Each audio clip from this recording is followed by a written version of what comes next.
तो welcome back guys. तो आज हम बात करने वाले हैं दूसरे टोकन की आइडेंटिफायर की। What are identifier? Identifiers are the fundamental building blocks of a program. They are used for general terminology for providing names given to different parts of a program such as variables, object, classes.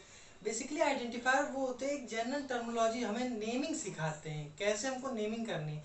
अब जो थोड़ी ना हमको अब naming किसी भी प्रकार की हो सकती है. एक नेम हो सकता है, फंक्शन का नेम हो सकता है, क्लास का नेम क्या रख सकते हैं हम, और अपनी क्लास को कैसा बना सकते हैं हम, क्या नाम रख सकते हैं, फंक्शन क्या हो सकते हैं हमारे, ऑब्जेक्ट क्या बना सकते हैं, वेरिएबल क्या बना सकते हैं.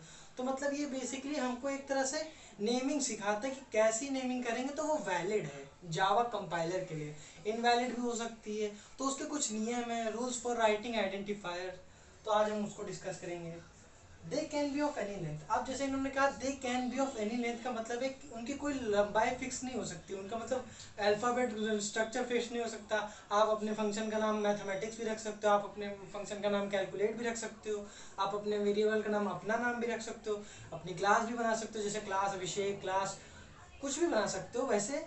तो उनकी कोई लेंथ पर्टिकुलर फिक्स नहीं होती. कोई ऐसा नहीं कि पर्टिकुलर एक लेंथ पे ही वो बनेगा, वेरिएबल बनेगा, ऑब्जेक्ट बनेगा. फिर उसके बाद they can not begin with a digit. अब ये दूसरा पॉइंट इंपॉर्टेंट है. They can not begin with a digit. तो हम कभी भी किसी आइडेंटिफायर को डिजिट से बिगिन नहीं कर सकते. जैसे हम क्लास का नाम अपना 1 2 3 नहीं रख सकते, इनवैलिड हो जाएगा, वो आइडेंटिफायर इनवैलिड कहा जाएगा. क्योंकि हम जनरली किसी डिजिट को स्टोर करते हैं एक वेरिएबल में, तो हम स्टोरिंग का काम करते हैं, ना कि उसको नेमिंग के लिए यूज करते हैं. लेकिन अगर बिगिन नहीं कर सकता, हम पीछे यूज कर सकते हैं. जैसे मान लीजिए आपकी क्लास में 2 अभिषेक है, तो एक अभिषेक 1 हो गया, एक अभिषेक 2 हो गया, तो वो पीछे आ रहा है. लेकिन 1 अभिषेक 1 2 अभिषेक ऐसे नहीं हो सकता काम. फिर दे can not be a keyword. अब पिछली वीडियो में हमने पढ़ा कीवर्ड्स क्या होते हैं. अब अगर वो कीवर्ड होगा तो उसकी रिजर्व मीनिंग है, तो वो तो टर्मिनोलॉजी चेंज ही हो जाएगी ना. जैसे अगर हमने कहा कि फॉर लिख दिया हमने, for A is equal to कुछ ऐसे लिख दिया, तो गलत हो जाएगा. फॉर इज इक्वल टू 10, तो वो लूप के साथ आ जाएगा, तो लूप के साथ वो इनवैलिड दिखाएगा. तो मतलब कीवर्ड्स के साथ हम नहीं लग सकते, कीवर्ड हम नहीं लिख सकते आइडेंटिफायर को.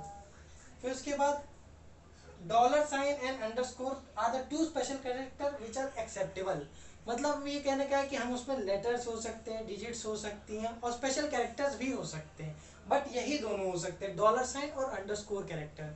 और कोई कैरेक्टर जैसे होता है कि मान लीजिए आपका नाम है अभिषेक सिंह, तो बीच में स्पेस आ रहा है, तो स्पेस एक्सेप्टेबल नहीं होगी, तो वो अलग अलग ट्रीट होगी. तो आप अभिषेक अंडरस्कोर फिर उसके बाद सिंह लिख सकते हो वैसे. अगला, as Java is a case sensitive language, both lower case and upper case letter are treated differently. इसका मतलब जावा केस सेंसिटिव है. जैसे हमने आपको बताया था कि कैपिटल ए से लेकर कैपिटल जेड तक एसकाई कोड कुछ और है, और स्मॉल ए से लेकर स्मॉल जेड तक एसकाई कोड कुछ और है. तो उसी की बेसिस पे उसको कहा गया कि Java is a case sensitive language. Capital A को अलग ट्रीट करती है, स्मॉल ए को अलग ट्रीट करती है, दोनों लोअर केस और अपर केस लेटर्स को अलग ट्रीट करती है. Thank you.